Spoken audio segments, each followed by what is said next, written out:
Hi again, just fishing through here, and I was asked to talk a little bit about rod loading, and actually I was mostly asked to talk about the the AFFTA system, the number that you have on your rod, and the number that has it on the line, right? But it also kind of links into rod loading a little bit, or not, probably not in the way you expect. So let's first talk about that. Um, It's not uncommon, in fact, it's very common, I think, amongst many of my students who've come in, and many people think, oh, that might be a gourami. Many people think, hang on, it's just, must be a gourami, hang on. Many people think that the purpose in fly casting is to load the rod, and that's what we should be thinking about. But actually, that's the wrong way of looking at it. Look down there, look at that stump. I can't see, but oh man, what's that?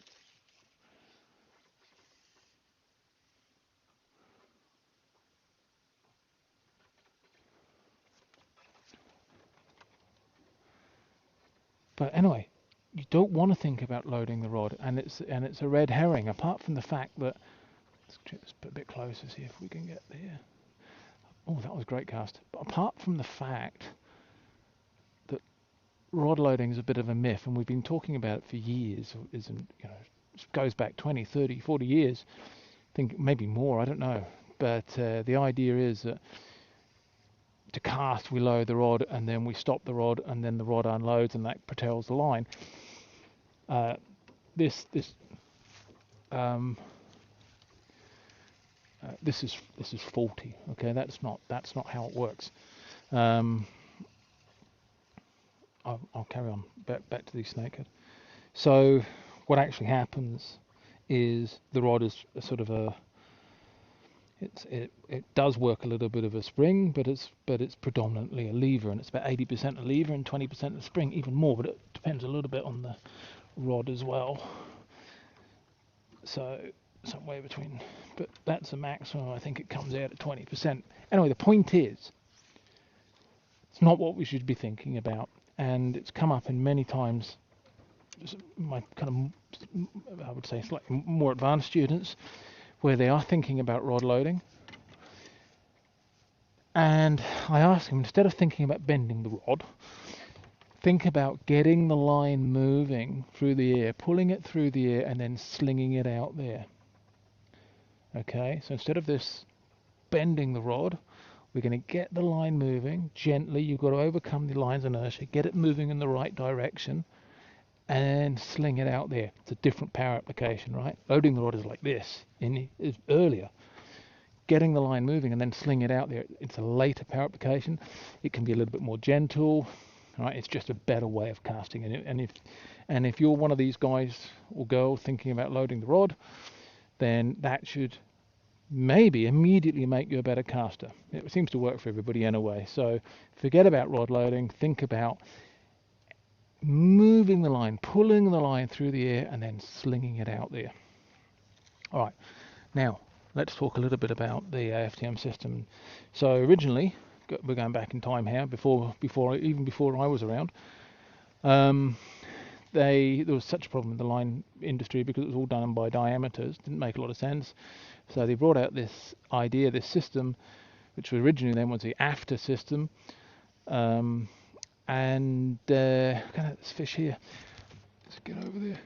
And according to the first 30 feet of white line, they took it. They weighed the line at 30 feet, and according to its weight, they gave it a number. And then we had a nice standard which everybody could work with, and then the rods were built around that. Things have obviously gone completely berserk since then, with lines being heavier than they should, and rods being incredibly stiff, and it's a mess. All right.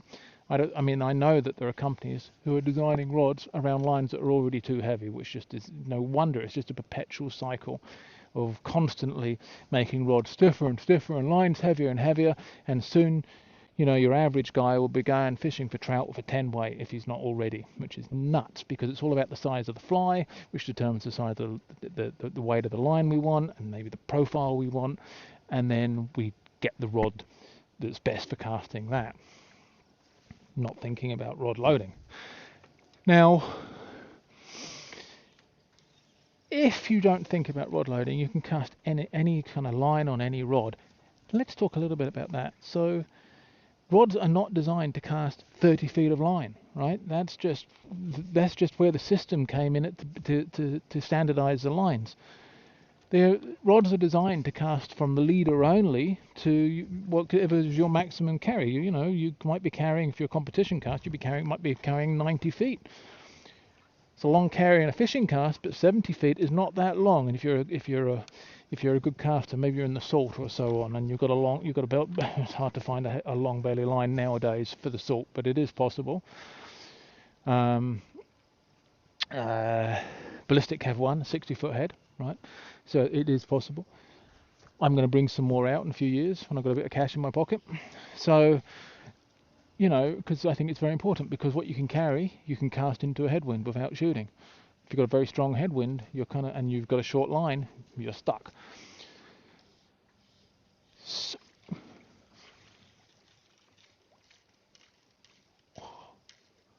son of a bitch.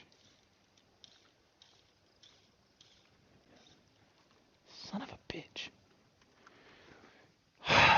Anyway, so I don't know what that didn't eat. Kind of weird. Maybe I cast it earlier. I don't think so. It's a good fish. Oh dear, I've kind of lost my place in this. So yeah, so rod will cast a range of weights. You know, if it casts with just the leader, it's behind it. There's no. Oh no, I've got an angle here. There's no. There's no way to line. It's bending against the rod is bending against itself in that particular case, right? Because the rod's got some mass in it, and of course there's air resistance as well. So it's got inertia, and the rod's going through the air resistance, and the rod will bend. The principal reason we have a rod that bends is so that we can turn rotation at the rod butt into a straightish path of the rod tip. That's it. It's not about adding. It does add speed, of course it does. It does save some energy. It does give some energy back. But you can forget all about that. The principal reason is to turn rotation into translation. Rotation out of the rod butt, we're applying torque, and we get a straightish rod tip path, which gives us our straight fly leg. Okay, happy with that? Yes. So we are now, all cast a range of lines. So rods bend progressively. They'll just bend a little bit. They don't just bend in one place. The more line you put out there, the more force you put in, the more the rod bends. So we cast it through a wider arc or angle change. Arc's obviously not the correct term, but that's the one we have from, I don't know when that term came out in fly casting, but it's obviously not the right one, because we want a straight line and not an arc, if you know what an arc really is. But anyway, casting arc is casting angle change that we rotate the rod through. The rod butt, if you like. Now, what's that? That's a stump. So a rod will very comfortably cast a whole range of line weights, which simultaneously means it will, or consequently means it will cast a range of fly line weights. So it will, this is an 8, but it will cast a 6, 7, 8, 9, 10. And the question then is, well, which is the right one? Well, they're kind of all right. And it comes down to you. Now, I personally think it's best with an 8. I designed it with an 8-weight line, a line that actually weighs an 8-weight, and not one of these ones that's 1 or 2 or 3 line weights heavier. And we designed the rod around the line. But you might cast it, especially if you don't double haul. If you can't double haul, you'll almost certainly want a heavier line. But you should learn to double haul. All rods come with a lesson, by the way. You can learn to double haul if you can't in the Zoom lesson with me. And you have a 1 in 666 chance. This is just marketing right now, but this is important if you buy a rod from us. You have a 1 in 666 chance of winning a 2-week, all expenses paid, fly fishing holiday with me in the 666 yacht, which I'm going to buy and sail and become a pirate around the world. So that will be great. Definitely come in before I'm a pirate, but we will go invading together. Top end of Australia must be amazing. So I want to spend 15 or 20 years doing that. And if you're one of those 666 customers, you'll be joining me, and then I will definitely teach you to double haul if you can't already. Anyway, so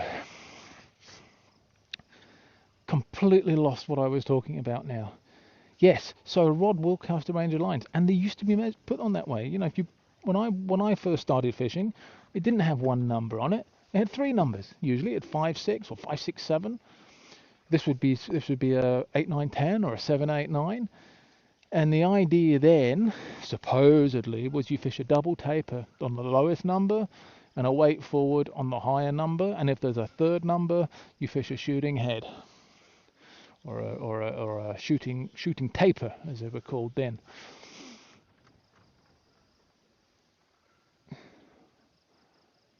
Yeah, so don't feel that you have to fish the same line number. It's and particularly nowadays, because a lot of the lines are too heavy. I go by AFFTA weight. I go by the actual line weight and put that on the rod. So in this particular case, all Rio saltwater lines are one line weight heavier. And I've tried asking Simon why this is, but I haven't had a really good answer. And he's left now, so maybe he'll actually give me an answer. So what actually happens there is, if I know it's exactly one line weight too heavy, I will pick the number on the box, which is one line weight heavier. So I'll be fishing a 7 weight Rio line on this because I know it weighs an 8, and this rod was designed around an 8. The HT10 was actually designed around a Rio line. They used to have a 60-foot tarpon taper, which was true to weight. It's not anymore, and that was going back quite a few years. And then they changed it again, but so I can't use that now. And instead, so my choice then is I use an infinity salt, which is in the halves. So I can either use a 9.5 or a 10.5. That's the closest. I personally use a 9.5 because it's quicker to make the shot. This idea that a heavier line loads the rod quicker and therefore will speed up your cast is wrong, because it will definitely bend the rod more, but then you have to wait for it to unbend. So that will slow your stroke fractionally, but it's significant, especially here. So, it's like saying, if you the equivalent of saying, if you had a softer rod, it bends more, so it speeds up your stroke. This is a rod loading argument, and obviously there's lots of problems in this, and that's one of those myths. So a stiffer rod is going to speed up your stroke. So putting a lighter line on a rod will keep the bend out of the rod, or some of the bend out of the rod, and it will be faster. And that fish is spooked because he must have seen the fly earlier. Interesting. I thought it was a good shot. Or the other one is, I sometimes hear, we're not fishing 30 feet of line, so I'm going to fish a heavier line. I'm fishing on a small stream, so I must up line to bend the rod. Totally wrong. Okay, so this is an 8 weight, but here I've only got, I don't know, whatever that is, 3 feet of line outside the rod tip, and yes, it still casts very nicely. I can get nice loops. I don't need to put a 10 weight line on there to make loops. The rod bends, and the rod bends just as much as it needs to do for those loops. Now at the extremes, yes. If you are habitually carrying a lot of line, you may want to drop a line number. Like if you've got a double taper.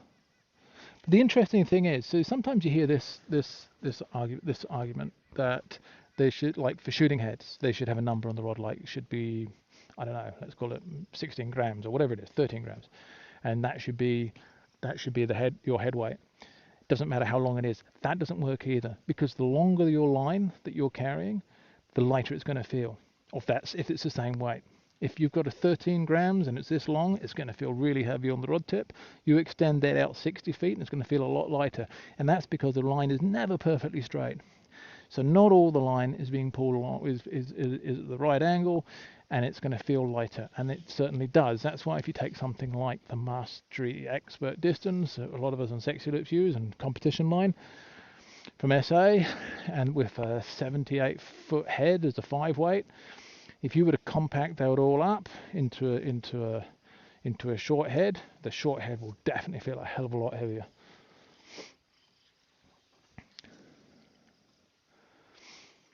A lot of information in here and no fish. So yes, so what you want to do is you'll probably no doubt got a range of lines and a range of rods. That's that fish buggered off, I think. And you want to, what you should do is experiment. Take the lighter lines and put it on a heavier rod, on the stiff rod, and see what happens. There's a video called First Gear Exercises. I'll put a link in. Go and try that. That will teach you how to do that. So you can still get loops and it will work. You'll have to modify your casting arc, casting angle. It will have to be narrower to begin with. Anyway, it's pretty complex topic, and it shouldn't be, but it's been made that way.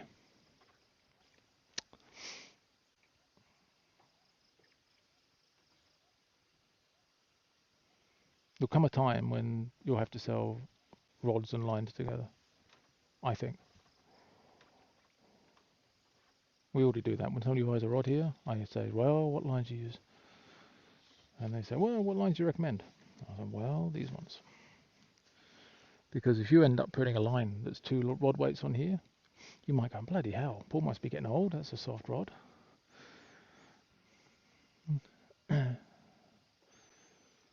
Anyway, I know lots of people expect to be a lot stiffer than they are, but then they are exactly the right stiffness for me and most people.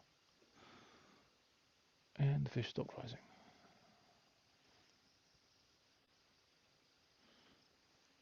I think there's an elephant in the bush there.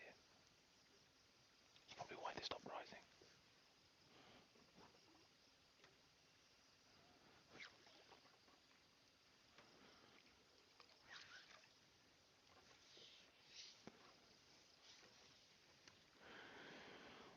Well, there we go.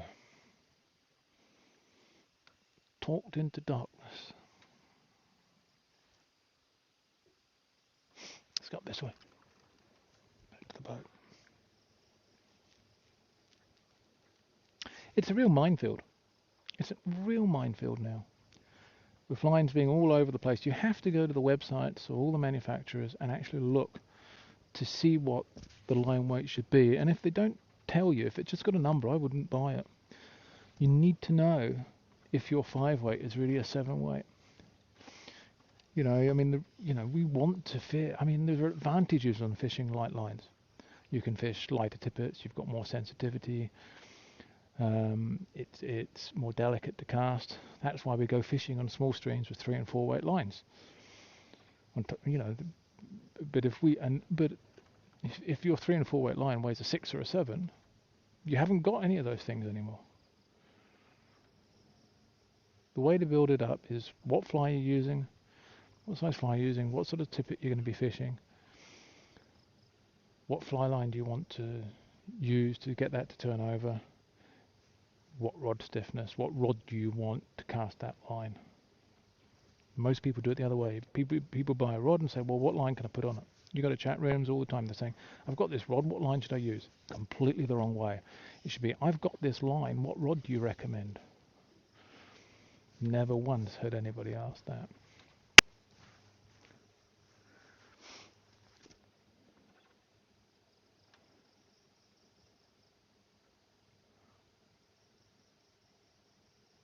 Actually, you might get that in casting sport.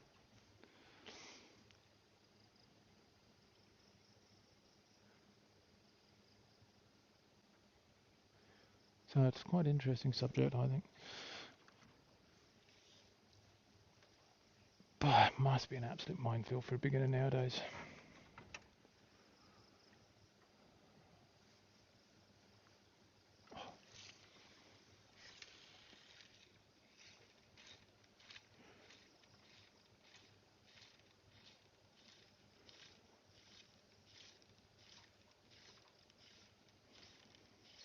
Damn, I can't believe I missed that fish.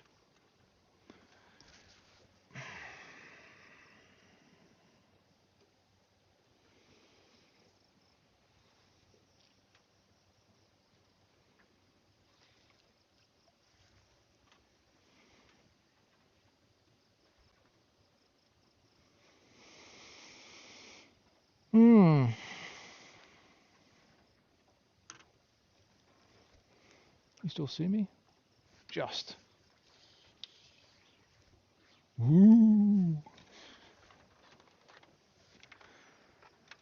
So yeah, you got any questions? You can stick them in there, you can stick them below, but I would personally recommend you go to the Sector Loops board and ask them, because it's difficult to make a proper answer below. But you can try. Maybe we send you off a link somewhere you can find more information. But yeah, I mean, the solution really, I have to say, the solution to all of these problems is to become a better fly caster. Then you can cast anything. And then you'll know what you like and what you don't like. Instead of trying to make the tackle fit you initially, it's much easier to do that later on. When you know what you want. As a beginner, I don't think you really know. But yeah, good technique. That's what we all want. Anyway, so now it's dark, isn't it? Yep. I'm just gonna catch a fish and then head back to the boat. Drink a beer. Cheers. Have a good one.